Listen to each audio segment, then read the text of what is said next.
Kabarkan kalau negara-negara di Eropa itu mendesak Iran untuk mengadakan pembicaraan mengenai perundingan nuklir, tapi di dalam pertemuan tersebut ya gak ada hasilnya. Di sisi lain dikabarkan juga satu rudal Iran itu berhasil menghantam kota Beersheba, yang mana serangan Iran tersebut menyebabkan banyak korban luka-luka. Dan gak lama setelah itu Israel juga melancarkan gelombang serangan baru ke lokasi penyimpanan rudal dan infrastruktur peluncuran yang ada di Iran. Dan gak cuma itu geng, Israel juga menyerang fasilitas nuklir Iran yang berlokasi di Isfahan. Namun Iran mengklaim kalau mereka berhasil menangkis serangan tersebut. Terus geng, kemudian ada klaim juga yang mengatakan kalau Israel itu berhasil menewaskan seorang komandan Korps Palestina di pasukan Quds Iran dalam serangan Israel di kota Qom, Iran. Terus di video kemarin gue sempat mention tuh kalau ada orang Israel yang melarikan diri ke Siprus. Nah ternyata geng, sebelum konflik ini pecah memang udah banyak orang Israel yang melarikan diri ke Siprus. Nah ada narasi yang mengatakan semakin banyak orang Israel yang ke Siprus, jangan-jangan nantinya Siprus bakal menjadi seperti Palestina juga, dimana orang-orang Zionis ini bakal mengklaim negara tersebut menjadi wilayahnya, yaitu tanah yang dijanjikan. Kita sebagai umat muslim melihat perang antara Iran dan Israel ini jadi teringat akan nubuat dari Al-Quran dan juga hadis dari Nabi Muhammad SAW yang membicarakan tentang konflik akhir zaman. Apakah perang ini akan menjadi tanda-tanda akhir zaman? Nah di video kali ini kita bakal membahas mengenai hal tersebut. Oke, langsung aja kita bahas secara lengkap. Halo geng, welcome back to Kamar Jerry.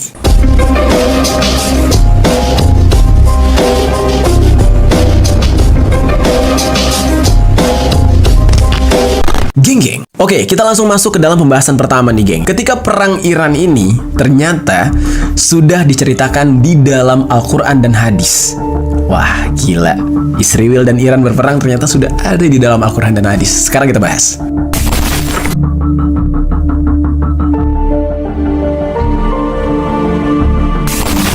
Jadi geng, perang terbuka antara Israel dan Iran ini nggak lagi sekedar isu panas diplomatik aja. Memang ketegangan di antara kedua negara ini sudah berlangsung sejak revolusi Islam Iran di tahun 1979. Dan Iran menolak keberadaan negara Israel dan menyebutkannya sebagai rezim Zionis yang harus dihapus.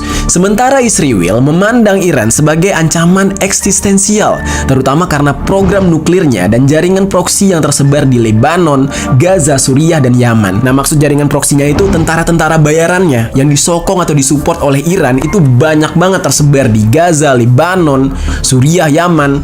Nah ini adalah ancaman untuk Israel. Tapi eskalasi konflik saat ini itu mengubah semuanya. Dunia memandang konflik ini sebagai potensi awal dari perang regional terbesar di Timur Tengah. Namun, sebagian orang Islam justru mengingatkan apa yang tertulis di dalam Al-Quran dan hadis yang berbicara mengenai konflik akhir zaman, geng.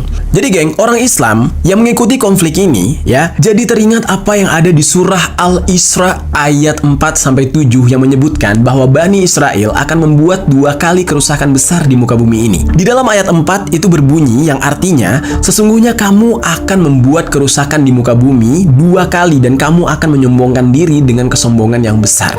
Nah, menurut tafsir dari Ibnu Katsir dan juga tafsir Al-Tabari, kerusakan pertama itu merujuk pada pembangkangan mereka di masa lalu, yaitu ketika mereka menolak para nabi, menyembah patung, dan mengeksekusi Nabi Zakaria dan Yahya. Terus, apa nih kerusakan kedua? Nah, sebagian ulama dan penafsir kontemporer itu menafsirkan ayat ini sebagai nabuat tentang kebangkitan dan kejatuhan kekuatan Zionis. Nah, hadis Syahih juga menyebutkan ya bahwa akan datang masa ketika umat Islam akan berperang dengan orang-orang Yahudi, yaitu hadis riwayat Muslim nomor 2922 yang artinya dalam bahasa Indonesia nih, tidak akan terjadi kiamat sampai kaum muslimin memerangi orang-orang Yahudi. Maka batu dan pohon akan berkata, "Wahai muslim, wahai hamba Allah, ini Yahudi di belakangku. Kemarilah dan eksekusilah dia, kecuali pohon Gorqat." Nah, hadis tersebut dipahami sebagai gambaran bahwa pada akhirnya akan terjadi pertarungan besar antara kebenaran dan kebatilan dengan kaum Yahudi yang berada pada pihak kebatilan. Sedikit gue ingatkan nih geng, pohon Garqad ini adalah pohon Yahudi. Ini pohon satu-satunya yang melindungi Yahudi nanti ketika berperang. Dan mulai saat ini ya, udah beberapa tahun belakangan ya, orang Yahudi Zionis yang ada di Israel itu sudah mulai menanam pohon Garqad ini geng. Udah mulai ditanam sama mereka. Di dalam hadis lain juga disebutkan bahwa Dajjal akan diikuti oleh 70.000 orang Yahudi dari Isfahan, Iran. Wah. Nah, hal ini membuat banyak ulama dan penafsir akhir zaman menyoroti Isfahan sebagai kota yang krusial, geng. Tapi menariknya, justru Iran lah yang hari ini menyerang Israel secara langsung, secara bertubi-tubi, bukan sebaliknya. Nah, jadi kayak apa ya? Apakah ini awal mungkin ya? Awal, setelah ini tuh akan ada serangan yang apa ya, bisa dikatakan tuh kayak dibalikin nama Israel, yang kalau misalkan orang-orang yang tidak pro terhadap Iran bilang Iran ini bakal kalah, ya sebenarnya memang kalau menurut kitab suci Al-Quran ya ada benernya. Maksudnya tuh kayak kalau sampai Israel kalah di dalam peperangan, itu artinya kita udah hidup di akhir zaman dan kiamat udah sejengkal lagi, geng. Bukankah begitu? Nah, terus geng, kemudian Ayatullah Ali Khomeini di akun X-nya menuliskan sebuah ayat dari surah As-Saff ayat 13 yang artinya di dalam bahasa Indonesia, pertolongan dari Allah dan kemenangan yang dekat. Pernyataan Ayatullah Khomeini ini menunjukkan bagaimana ayat tersebut menjadi sumber kekuatan bagi Iran dalam menghadapi konflik yang sedang berlangsung, baik dalam sejarah Islam maupun peristiwa saat ini. Surah As-Saff ayat 13 itu mengajarkan bahwa kemenangan sejati hanya bisa diraih dengan mengandalkan pertolongan dari Allah Subhanahu wa Ta'ala. Dan ayat ini menjadi pengingat bagi setiap muslim untuk tidak meletakkan harapan kepada selain Allah Subhanahu wa Ta'ala, serta tetap optimis dalam menghadapi setiap ujian, karena janji Allah akan kemenangan itu selalu dekat bagi orang-orang yang beriman. Gila ya, kekuatannya jalur langit nih Ayatullah Ali Khomeini. Serem. Lalu geng, sebuah video dari Presiden Israel yaitu Isaac Herzog yang mengatakan kalau Israel mencari perdamaian dan mereka adalah pencari perdamaian, ya. Padahal kita tahu ya geng, kalau apa yang mereka lakukan sama sekali nggak menunjukkan kalau mereka sedang mencari perdamaian gitu. Malah beberapa perang mereka yang mulai. Nah, mana ada perdamaian dengan menyerang secara membabi buta? Salah satunya ya ke Palestina, kita bisa lihat, dan ke Iran juga mereka yang duluan. Dan ternyata geng, fenomena kemunafikan ini sudah tertulis di dalam Al-Quran di surah Al-Baqarah ayat 11-12 yang artinya di dalam bahasa Indonesia nih. Dan apabila dikatakan kepada mereka, janganlah berbuat kerusakan di bumi, mereka menjawab, sesungguhnya kami justru orang-orang yang melakukan perbaikan. Dan ingatlah, sesungguhnya mereka lah yang berbuat kerusakan, tapi mereka tidak menyadari. Nah, ini ayatnya cocok banget kan untuk menggambarkan perkataan dari Isaac Herzog tadi, yang mana dia bilang kalau Israel itu mencari perdamaian dan mereka adalah pencari perdamaian, pencari kedamaian. Jadi munafik banget, ya kan? Di dalam ayat suci Al-Quran sudah diceritakan bahwa mereka ya diminta untuk tidak berbuat kerusakan, tapi mereka membantah. Dia bilang, kami nggak buat kerusakan, justru kamilah yang melakukan perbaikan, katanya. Gila, dia nggak sadar apa yang dia lakukan gitu. Mereka selalu bilang kalau apa yang mereka lakukan itu untuk perdamaian. Mereka nggak pernah memicu peperangan, katanya. Tapi apa yang mereka lakukan tuh kontradiktif. Apa yang mereka lakukan adalah peperangan, merampas hak hidup orang lain, tanah orang lain, dengan dalih tanah yang dijanjikan. Janjikan sama siapa ya? Giliran perang pada cabut ke Amerika, ke Siprus, ke mana? Tanah yang dijanjikan, kalau emang udah dijanjikan nih, stay di situ. Hidup dan mati, coba berani nggak? Enggak. Keluar negeri juga, bahkan yang masuk Indonesia sekarang udah banyak di Bali. Nah, apakah itu perdamaian yang mereka maksud? Nah, itu bukan perdamaian ya, tapi pembantaian. Dan ayat ini merujuk untuk orang-orang munafik seperti bangsa Zionis Israel. Dan ingat geng, ketika kita membahas tentang Zionis Israel, itu bukan berarti kita menyamaratakan semua Yahudi ya. Karena Yahudi di dunia ini banyak yang tidak setuju dengan Israel. Karena Israel itu bukan mewakili identitas Yahudi atau mewakili ideologi Yahudi, enggak. Mereka itu mewakili ideologi Zionis. Nah, tapi agamanya Yahudi. Oke, sekarang kita bakal masuk ke dalam pembahasan, yaitu rencana pertemuan pihak Iran dengan negara Eropa.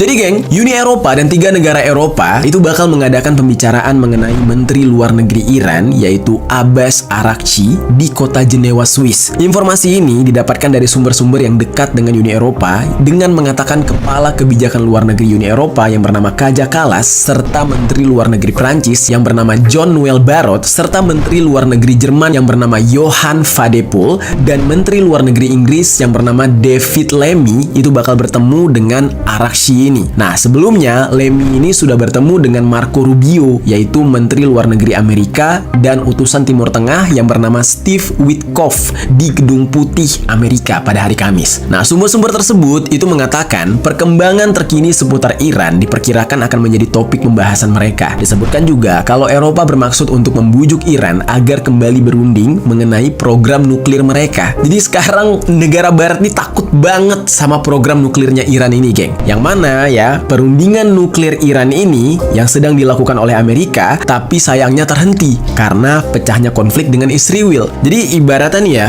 awalnya tuh Amerika tuh pendekatannya baik-baik tuh sama pihak Iran. Ngomong baik-baik, negara barat juga sama, tapi tiba-tiba Israel nyerang, pecahlah. Irannya ya yang lagi dinego gak peduli lagi karena mereka udah merasa diusik. Terus geng, Abbas Araghchi itu merespon hal ini dengan menegaskan bahwa Iran itu membuka diri untuk diplomasi mengenai program nuklir mereka, tapi dengan satu syarat. Syaratnya, Israel menghentikan serangan ke Iran. Semisalkan Israel menghentikan serangan, Iran gak akan ragu untuk mempertimbangkan diplomasi untuk membicarakan program nuklir mereka. Di sisi lain, Araghchi ini menegaskan bahwa kemampuan pertahanan Iran itu gak bisa dinegosiasikan, namun mereka siap untuk bertemu dalam waktu dekat. Jadi ibaratnya tuh Iran kayak memberikan isyarat, lu mau main kasar boleh, mau main damai-damai aja juga boleh sama kita. Kurang lebih kayak gitu. Nah, namun geng, Araghchi itu memandang pertemuan ini ya, yang akan diselenggarakan ini dengan sikap skeptis dan agak pesimis sebab dia merasa ada kekhawatiran yang besar atas kegagalan negara-negara Eropa dalam mengutuk serangan Israel terhadap Iran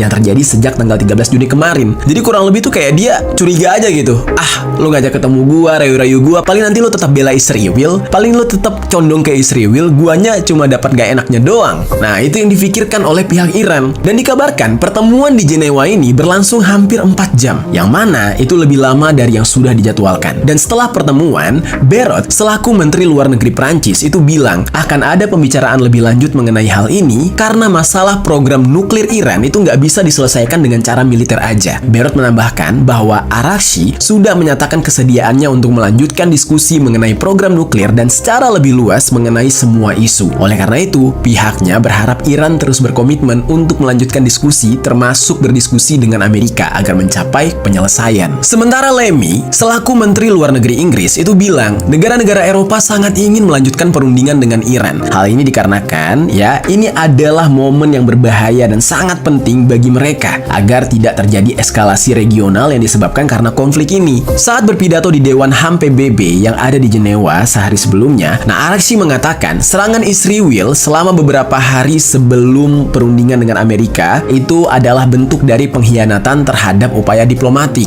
Padahal pertemuan Iran dan Amerika di tanggal 15 Juni untuk menyusun perjanjian yang sangat menjanjikan untuk penyelesaian damai atas masalah yang dibuat-buat terkait program nuklir damai milik Iran. Nah, jadi di dalam hal ini Iran tuh sangat menyayangkan 2 hari sebelum pertemuan itu malah ya Israel ngebom Iran. 15 Juni mau ketemu, 13 Juninya dibom. Berarti kan kelihatan banget ya di sini Israel nih memang pengen ngacauin gitu. Memang pengen bikin kekacauan gitu kan. Jadi semuanya gagal terrealisasi karena Israel menyerang mereka 2 hari sebelumnya. Pihak negara Turki dan Oman serta negara-negara Eropa termasuk Italia dan Norwegia itu sudah menawarkan diri untuk menjadi tuan rumah perundingan langsung atau tidak langsung antara Iran dan Amerika. Semisalkan Iran memilih untuk melakukan perundingan.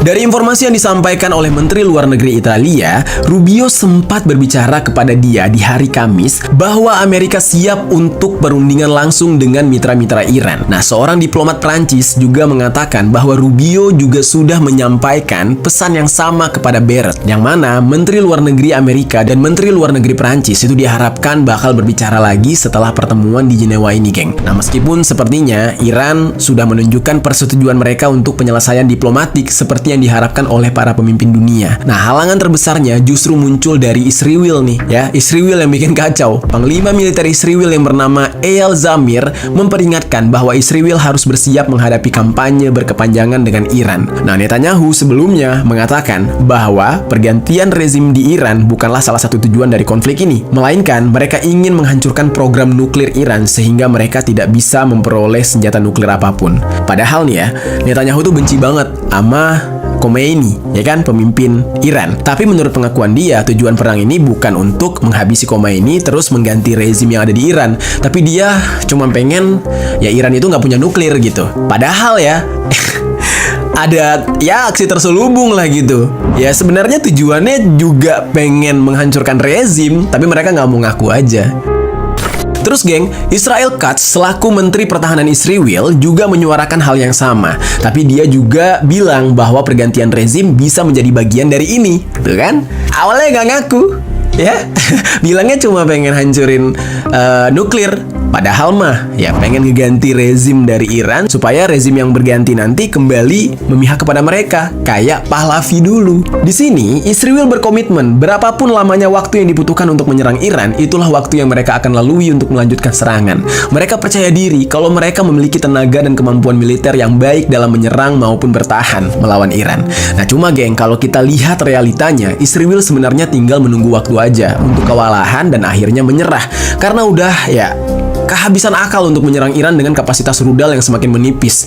Ya, tapi yang seperti kita tahu ya, ketika mereka udah kewalahan, datanglah Amerika, ya, suruhan Trump untuk membantu Israel. Walaupun Israel sudah berulang kali mengklaim bahwa serangan mereka sebagai langkah pencegahan untuk menghentikan Iran mengembangkan senjata nuklir, ya tetapi di dalam hal ini, Iran nggak tinggal diam. Di sisi lain, Iran berkali-kali membantah kalau mereka sedang membangun senjata nuklir. Jadi mereka bilang nggak ada tuh senjata nuklir. Mereka bersikeras bahwa program nuklir mereka bersifat damai. Bahkan pihak International Atomic Energy Agency bilang kalau mereka tidak menemukan bukti bahwa Iran sedang membangun senjata nuklir. Jadi bisa dikatakan kalau tuduhan Israel kepada Iran itu nggak berdasar sama sekali dan asal nuduh aja. Tapi udah terlanjur menciptakan perang dan sekarang Amerika udah ikut campur. Kita masuk ke dalam pembahasan ketika Iran menyerang kota Beersheba dan juga Haifa.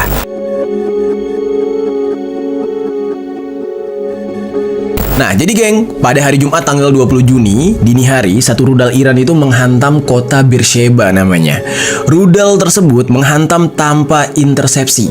Intersepsi sendiri adalah istilah yang merujuk kepada rudal atau drone yang mencapai target karena nggak ditembak jatuh atau dihentikan oleh sistem pertahanan udara.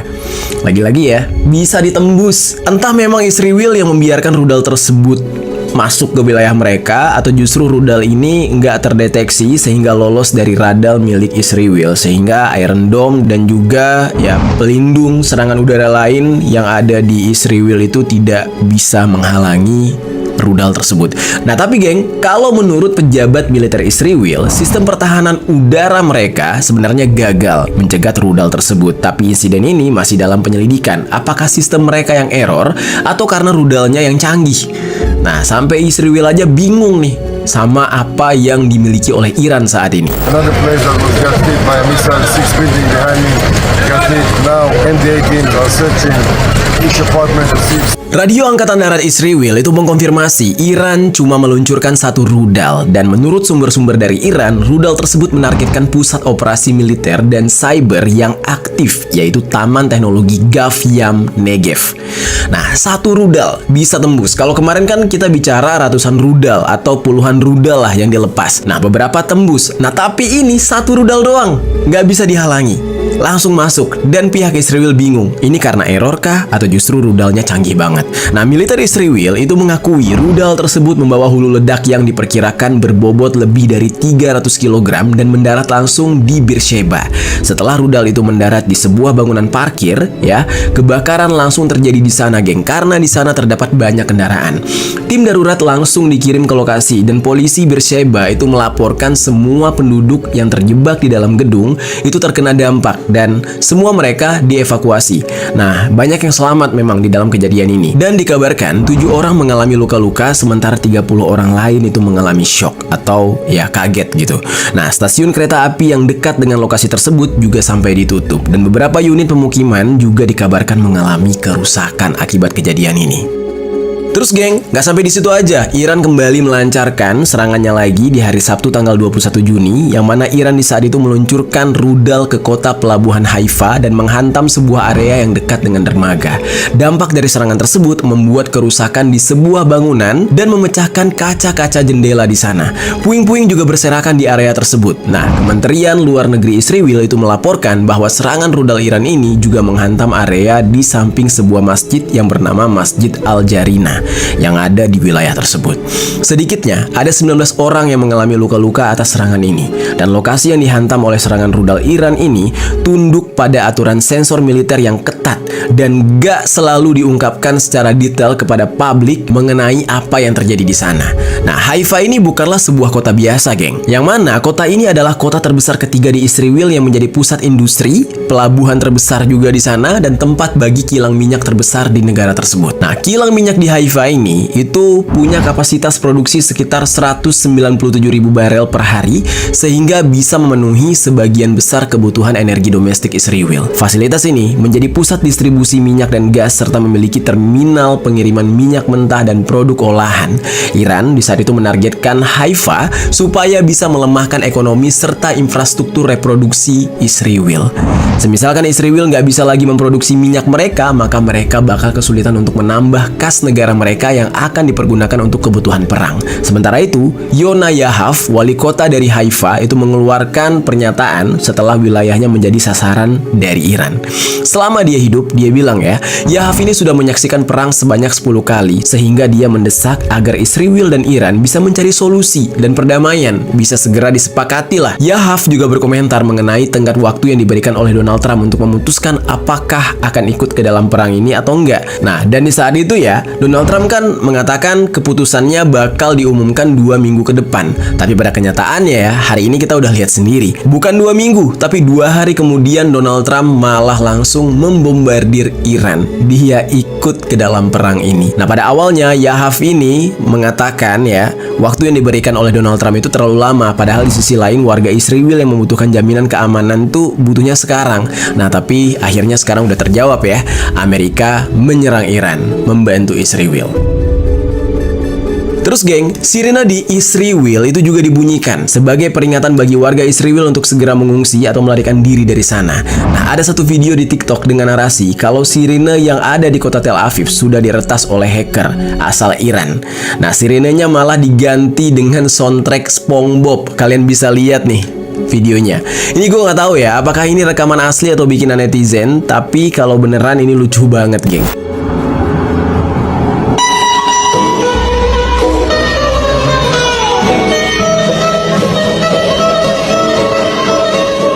Banyak netizen yang ikut memberikan komentar di video itu menyebutkan bahwa Iran mengejek-ngejek Israel dengan hal-hal receh kayak gini. Nah, tapi ada komentar dari salah satu netizen yang mengaku dia tinggal di Tel Aviv. Dia bilang kalau apa yang ditampilkan di video itu nggak terjadi di sana. Jangan percaya terhadap semua informasi yang disampaikan kepada kita, katanya gitu. Nah, mereka dilindungi dan dipersiapkan untuk segala situasi, nggak seperti negara-negara lain. Nah, sayangnya nih sejarah mereka mencatat kalau mereka memang sudah memiliki banyak musuh. Mereka belajar dari hal itu. Dan saat ini mereka sudah lebih pintar dan gak ada yang melakukan hal seperti itu lagi kepada mereka, katanya. Klaim dari warga Israel. Nah, begitulah kurang lebih pendapat dari netizen yang mengaku tinggal di Tel Aviv ini. Tapi gimana geng menurut kalian? Kalian sendiri mikirnya video ini asli atau enggak? Coba deh tuliskan di kolom komentar, karena kita bisa menilai dari kualitas audionya Apakah itu audio yang direkam langsung di ambience suasana lokasi tersebut, atau itu justru sound tempelan menurut kalian?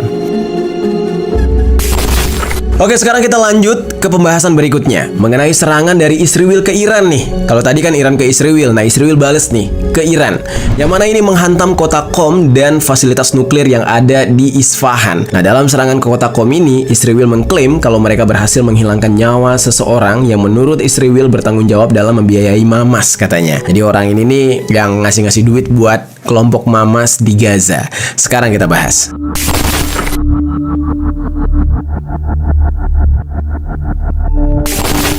Jadi geng, Israel itu nggak tinggal diam juga dengan serangan dari Iran. Mereka juga meluncurkan serangan di hari Sabtu tanggal 21 Juni dengan menargetkan wilayah baru yang merupakan tempat penyimpanan rudal dan infrastruktur peluncuran di Iran bagian tengah. Nah, berdasarkan laporan dari media lokal Iran, serangan Israel ini mengenai bangunan tempat tinggal di kota Qom serta menewaskan 2 orang dan melukai 4 orang lainnya. Salah satu korban yang tewas itu adalah remaja yang berusia 16 tahun dan menurut pernyataan dari Morteza Heydari selaku juru bicara pemerintah provinsi Qom, dalam serangan terbaru Israel ini, IDF mengklaim mereka sudah menghilangkan nyawa dari Said Izadi, yaitu komandan Korps Pasukan Quds Palestina. Israel itu menuduh Izadi ini terlibat di dalam mempersiapkan uang serta senjata untuk fasilitas milik Hamas. Izadi juga dituduh sebagai perencana atau perancang serangan Iran terhadap Israel. Nah, dia tewas di sebuah apartemen yang ada di kota Qom ini.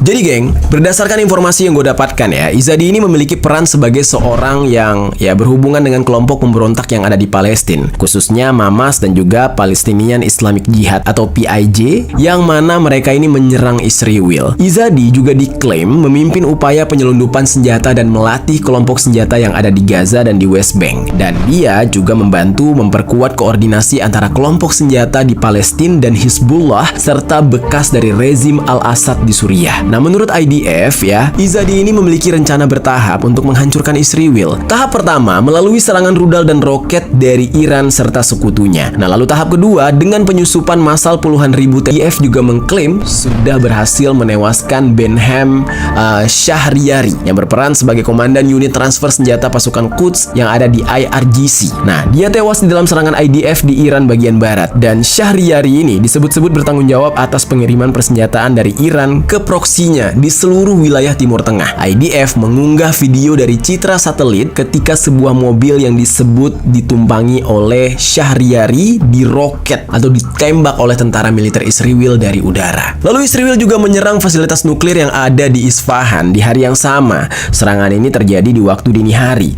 Insiden ini diungkap oleh Wakil Gubernur Provinsi Isfahan kepada kantor berita Fars. Beberapa wilayah lain di Provinsi Isfahan juga ikut menjadi sasaran. Beruntungnya, nggak ada laporan mengenai korban jiwa atas peristiwa ini. Dalam pernyataan tersebut, Wakil Gubernur Isfahan mengklaim sistem pertahanan udara Iran itu berhasil mencegat sebagian besar serangan rudal dari Israel, geng. Tapi dia juga mengaku ya, ada beberapa serangan yang dilaporkan menembus sistem pertahanan Iran. Nah, Wakil Gubernur Isfahan ini juga menyebutkan bahwa tidak ada kebocoran material berbahaya dari fasilitas nuklir akibat serangan tersebut. Namun warga diminta untuk menghindari area yang terdampak supaya tim penyelamat dan manajemen krisis itu bisa bekerja dengan optimal. Nah, sementara itu, Wakil Keamanan dan Penegakan Hukum yang bernama Akbar Salehi itu bilang Israel menyerang beberapa lokasi di provinsi tersebut, tapi kilang minyaknya nggak jadi sasaran, alias nggak kena gitu, jadi masih aman. Dan fasilitas nuklir Isfahan sendiri adalah fasilitas nuklir terbesar di Iran. Fasilitas ini menjadi bagian program nuklir Iran yang berfokus pada konversi uranium menjadi bentuk yang dibutuhkan untuk bahan bakar reaktor dan pengayaan. Fasilitas nuklir Isfahan ini memproduksi uranium hexafluorida, yang mana bahan ini sangat penting untuk pengayaan di Natanz dan juga Fordo, yang hari ini kita dengar sudah dibom oleh Amerika. Nah, lokasi ini juga memproduksi bahan bakar untuk reaktor nuklir, termasuk pembangkit listrik Bushehr. Nah, di bulan Februari 2023, Iran mengumumkan bahwa ini menjadi target dari Israel karena diduga disinilah tempat Iran mengembangkan senjata nuklir milik mereka. Jadi nggak salah kenapa Amerika menargetkan juga tempat ini. Padahal ya, IAEA sudah memberikan peringatan agar jangan menargetkan fasilitas nuklir karena akan mengancam keselamatan orang-orang yang ada di sekitar, mengancam negara, serta mengancam kawasan yang dekat dengan Iran.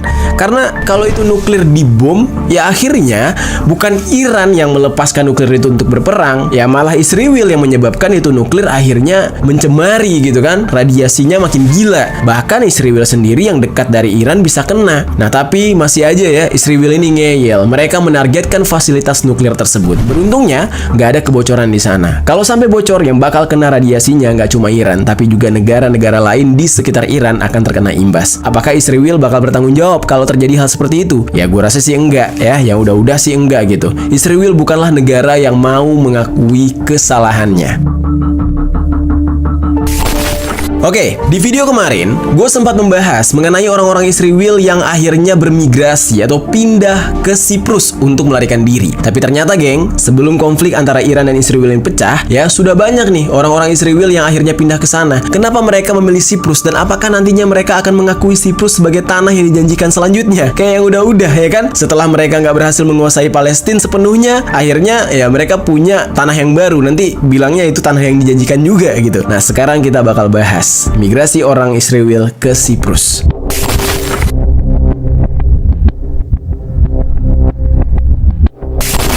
Jadi geng, terlepas dari konflik antara Iran dan Israel yang terjadi saat ini, memang sejak Israel menggempur Gaza dan Lebanon gitu ya. Nah, sebuah laporan itu mencatat adanya peningkatan tajam migrasi orang-orang Israel ke Siprus. Mereka juga dilaporkan membeli properti termasuk rumah serta tanah di Siprus. Dan seorang jurnalis yang bernama Dimitri Lascaris, dia ini mengungkapkan lonjakan besar orang Israel yang melakukan perjalanan ke Siprus untuk membeli apa saja yang bisa mereka beli setelah perang di Gaza dan juga krisis yang meningkat di wilayah tersebut. Lascaris ini bilang kalau hubungan antara Zionisme dan Siprus sudah ada sejak awal berdirinya gerakan Zionisme itu. Pada Kongres Zionis ketiga pada tahun 1899, David Trich, yaitu seorang tokoh Zionis, itu menyampaikan gagasannya bahwa negara Yahudi yang dibayangkan oleh Theodor Herzl pertama kali bisa didirikan di Siprus. Jadi sebelum Palestina diklaim sebagai tanah yang dijanjikan oleh mereka itu pertama kali mikirnya itu Siprus yang cocok jadi wilayah tanah yang dijanjikan.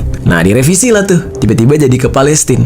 Nah, kenapa Siprus dianggap cocok? Ya karena orang-orang Yahudi tidak boleh mencari perlindungan di tanah yang cocok untuk pemukiman Eropa, sebab mereka akan mendapatkan perlawanan. Mereka juga nggak akan bisa menetap di daerah tropis. Oleh karena itu, Siprus menjadi lokasi paling cocok untuk pemukiman Yahudi. Dan walaupun pulau ini bukanlah sebuah tempat yang menarik bagi orang-orang Eropa, tapi iklimnya cocok untuk orang Eropa. Dan yang paling penting, Siprus dekat dengan Israel, nggak terlalu jauh jaraknya. Walaupun rencana pendirian negara Yahudi di Siprus ini secara resmi sudah dihapus dari agenda Zionis, udah nggak jadi gitu ya. Mereka lebih milih Palestina ya untuk mendirikan negara Zionis yaitu Israel. Nah, namun Herzl itu nggak semerta-merta melupakan rencana tersebut. Herzl ini bilang kalau nanti Zionis bakal berkumpul di Siprus dan suatu hari nanti akan melakukan perjalanan ke Israel untuk merebutnya kembali dengan paksa, sama seperti yang sudah dirampas dari mereka katanya. Nah, di tahun 2018 populasi Yahudi di Siprus diperkirakan sudah sekitar 6.500 orang. Tapi pada bulan April tahun 2024 jumlahnya meningkat secara signifikan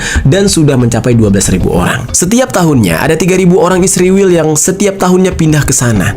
Selain karena pernah disebut sebagai wilayah yang cocok untuk dijadikan lokasi bagi negara Yahudi, Siprus juga memiliki beberapa faktor penting dalam konteks geopolitik kawasan. Penemuan cadangan gas yang ada di sana juga semakin meningkatkan nilai kawasan ini. Faktor penting lain adalah pangkalan militer Inggris yang memiliki peran penting dalam mendukung genosida yang dilakukan oleh Israel. Pangkalan militernya ada di Pulau Siprus. Nah, banyak pesawat tempur untuk menyerang warga Palestina diberangkatkan dari Siprus, geng. Jadi sedekat itu nih warga Israel dengan Siprus.